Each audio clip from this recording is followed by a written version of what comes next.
Good morning, everyone. This is Kamera again. We're on day number 20.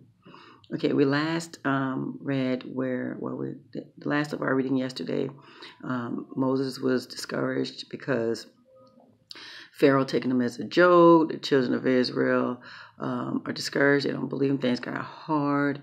And so it put Moses in a bad situation. But then God reassures him and said, I am God. He reminds him who he is and told him what he's going to do. He even tells Moses, by the time I'm done with Pharaoh's going to be forcing the children of Israel to leave. But Moses still like, oh my God, I can't do this. And so the book starts this week where God again tells him, listen, I need you to listen to me. I need you to listen. I need you to clearly understand. Pharaoh's going to see you as a God. Aaron's going to be like your prophet, or he is your prophet. It's going to be your prophet.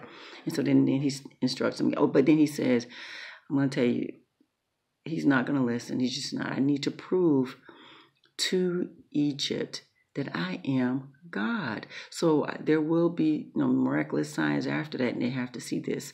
So I believe that not only does Egypt need to know that God is God, because remember, they didn't believe in God. And Israel also needs to see that or be convinced that who Moses is, and that reassured that God is going to deliver them. So there's a lot going on. You guys, let me check it out. Please read the word. I know there's some things I'm going to miss. So if you guys just read the word, and you'll enjoy it even more when you read it. God's going to reveal some things to you. I'm telling you. Just open your mind and understanding. Trust me in that. And so now Moses go, and Aaron goes back to Pharaoh. They throw down, Aaron throws down the staff, and the staff turns into a snake. Pharaoh calls his boys. When I say his boys, I mean his wise men, his magicians, his sorcerers. And they do the same. They imitate. They throw their staff down, and their staff becomes snakes. And so Aaron's snake eats them up. But Pharaoh looked at the thing like, is that the best you got? Seriously? And so, of course, he doesn't listen to them and let the people go. And so they come back another time. And Moses and Aaron, another miracle. What is it? One of the first plagues, maybe you may call it. They turned the water in the Nile River, into blood. Not only the waters that were in the Nile, but waters all over, even waters they had stored outside of the river. And so, there are fish in the water, right? So the fish die, and it gets really, really stank there. But get this, Pharaoh calls his boys again, and they imitated, and they created blood as well. And so he's, you guys need to come better than that.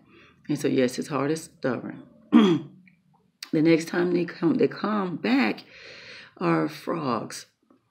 Yeah, frogs all over the place. All over the place, jumping on people. Even the Israelites were affected by those plagues.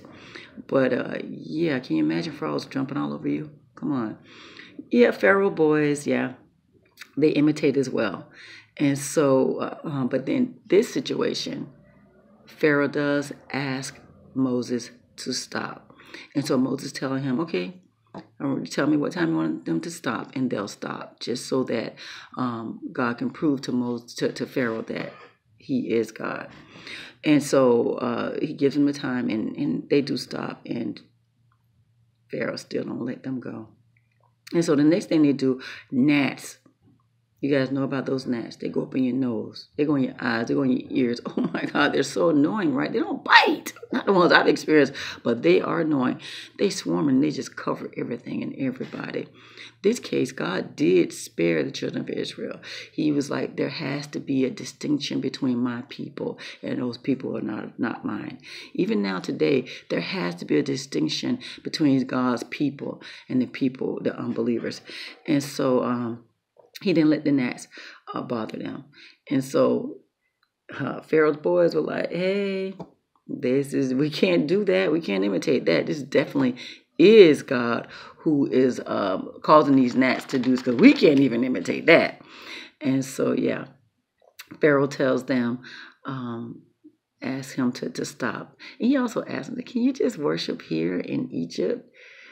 And Moses like, no, if people are against this type of thing, they would definitely stone us. And so,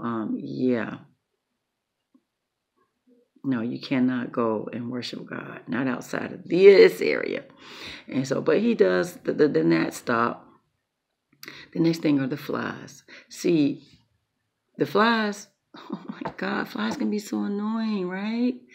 And so they're all over the place. And so, Pharaoh, he asked Moses to stop. He hardens his heart. He doesn't let the children go. At one point during the plagues, he even told Moses that they can go. He changed his mind. So the next plague was like, after the gnats, we have the flies. The flies came after the gnats. Then the livestock. The livestock. The horses, the sheep, the donkeys, the camels, everything. Pharaoh, if you don't let us go and worship God, all of your livestock is going to die. And he's like, yeah, right. Sure, you can do that. And that's what happened. Children of Israel were not affected. And even Pharaoh's in denial. He sent over spies, investigators. Well, he don't know how to send spies. That's Pharaoh. He sent his little investigators over there to the children of Israel to see if they had lost any of their livestock. They hadn't lost one. Not one livestock died of the children of Israel. The Egyptians lost every last one of their livestock. Yeah. You think he believed by now, right? But you guys, you got to be careful. Your stubbornness, your pride will cause you to hurt your own self.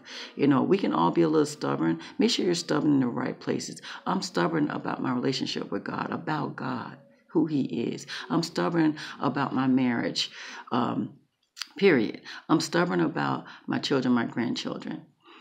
But there's this thing that happens, guys, where we have to prove that we're right. It don't work like that. That mess will mess you up. Sometimes we're not. A lot of times we're not right. We have to bring God in it to show us. Be that person who says, God, you know what? I might not be right, so I need you to show me myself.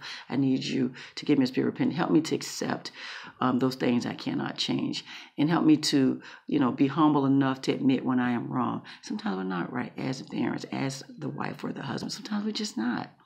And so you can't be that person that said, well, I got to win this and I'm not going to apologize. God can't even work with you like that. Your stubbornness, your pride will mess you up. You will become your worst enemy. It will tear up your home. Your husband, your wife, trust me, you lose respect from each other when you cannot allow yourself to lose some battles. So that stubbornness and that pride, even at work, I'm telling you, sometimes we're not always right. Let God be the judge and be humble enough to apologize. That apology makes a big difference in a person's life. So, in this case right here, the stubbornness had to happen. I mean, we like to win, but in this case, Pharaoh, you need to let it go. You already lost that battle. You just have. And so, all their livestock gone. And so the next thing, guys, Pharaoh even witnessed this. Moses throws up this dust. All his people, all those Egyptians, sores everywhere. The boils, they call them. Sores all over the place. Oh my gosh, just imagine.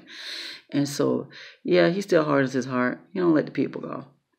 And so now this last thing in this story, the thunderstorms, right? The hails, the big piece of ice that comes down and beat down, right? Can you imagine?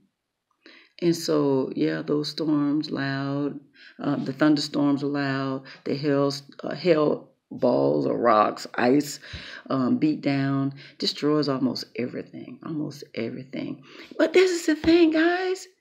Before, when Moses told them that was going to happen, he warned them. He didn't have to, but he warned them.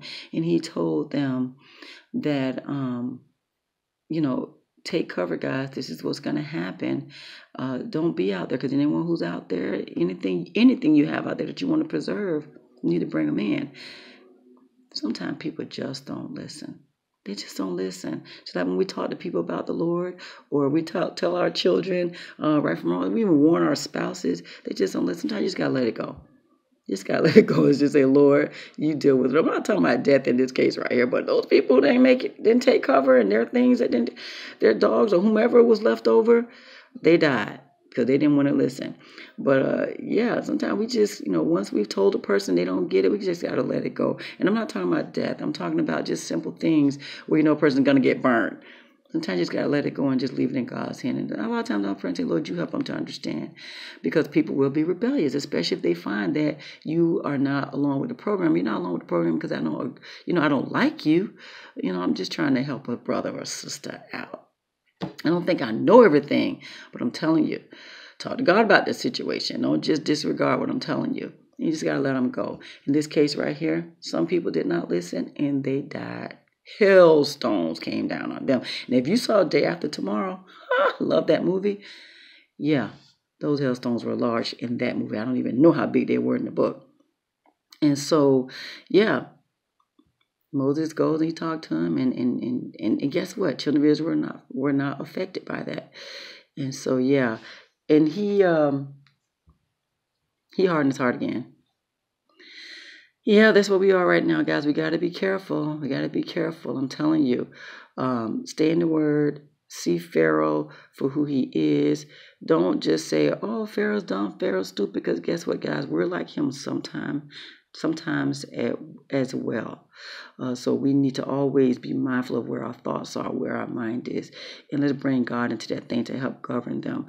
Sometimes we just don't want to be treated like a fool, so we act the fool and be stubborn and rebellious. And guys, I'm telling you, it's not worth it. You become your worst enemy. Bring God up in there, help him to regulate, and don't be too proud where you cannot apologize, because all of us are wrong at times. And it helps keep us humble. God can't use a stubborn heart. He cannot, when they're stubborn, you're stubborn and you got all this pride and this rebellion. He can't use that. Cannot use it, and you'll continue in your stupidity. So yeah, that's where we are, guys. Day number 20, Exodus chapter 7. What was that God told him? Oh my God, what was that? What was that one last thing God told him? The children of Israel needs to see who I am, that I am God. Yeah, there's more. You guys got to read it. I'm telling you, I can't remember everything that I've read. But you guys, get in there and listen to what God has to say. Let him teach you who he is. Let him teach you who you are and how Satan tries you and how to overcome.